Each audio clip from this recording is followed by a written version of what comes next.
সরকার পতনের সাথে সাথে শুরু হয়েছে ক্ষমতার লড়াই। এর মধ্যেই দেশের বিভিন্ন জায়গায় মার্কেট, দোকান, অফিস দখলকে কেন্দ্র করে সংঘর্ষ হচ্ছে।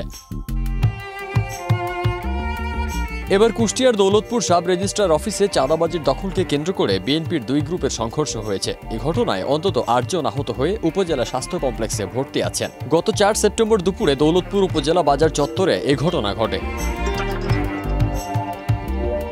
স্থানীয় প্রত্যক্ষদর্শী সূত্রে জানা যায়, গত সরকারের শাসন আমলে উপজেলা সাব রেজিস্ট্রার অফিস থেকে প্রতি মাসে লাখ লাখ টাকা চাঁদা আদায় হতো। বিষয়টি ছিল ওপেন সিক্রেট। এই চাঁদার অর্থ স্থানীয় আওয়ামী লীগের শীর্ষ নেতা, অফিসের কর্মকর্তা ও দলিল লেখকরা ভাগ বাটোয়ারা করে নিতেন। সরকার পতনের পর আগের চাঁদাবাজরা গা ঢাকা দিলে এর দখল নিতে মরিয়া হয়ে ওঠে বিএনপি পন্থীরা। দৌলতপুর উপজেলা যুবদলের যুগ্ম আহ্বায়ক জাফর ইকবাল কর্নেলের অভিযোগ, উপজেলা ছাত্রদল ও স্বেচ্ছাসেবক দলের কতিপয় নেতাকর্মী এই চাঁদাবাজির সাথে জড়িত। কর্নেল বলেন, তার বাবা দৌলতপুর উপজেলা বিএনপির যুগ্ম সম্পাদক আকবর আলীর নাম ভাঙিয়ে এই চাঁদাবাজি করা হচ্ছিল। এ কারণে কর্নেল ও আকবর আলী এই চাঁদাবাজির প্রতিবাদ জানান।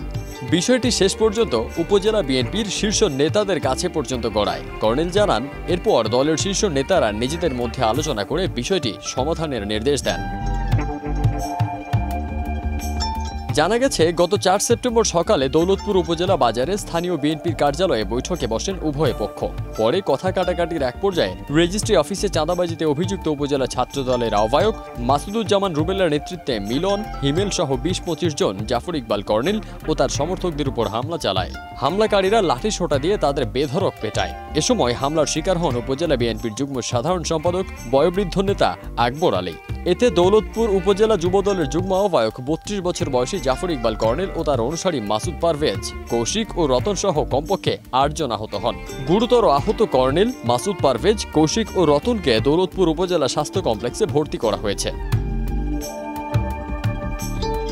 আহত দৌলতপুর উপজেলা যুবদলের যুগ্ম আহ্বায়ক জাফর ইকবাল জানান, বিগত ১৭ বছর তিনি এবং তার বাবা আওয়ামী লীগের হামলা মামলায় নিষ্পেষিত। আওয়ামী লীগের লোকদের ভয়ে উপজেলার কোথাও বিএনপি অফিস চালাতে সক্ষম না হলেও তার বাবা উপজেলা বাজারের বিএনপির অফিস টিকিয়ে রেখেছিলেন। সেই অফিসেই নিজ দলের লোকদের হামলার শিকার হয়েছেন তারা। তিনি দলীয় হাইকমান্ডের কাছে এর বিচার দাবি করেন। হামলার বিষয়ে বক্তব্য জানতে দৌলতপুর উপজেলা ছাত্র দলের আহ্বায়ক মাসুদুজ্জামান রুবেলের ব্যক্তিগত মোবাইল ফোনে একাধিকবার কল করা হলেও তিনি ফোন ধরেননি। ফারদিন সানি, দেশ রূপান্তর।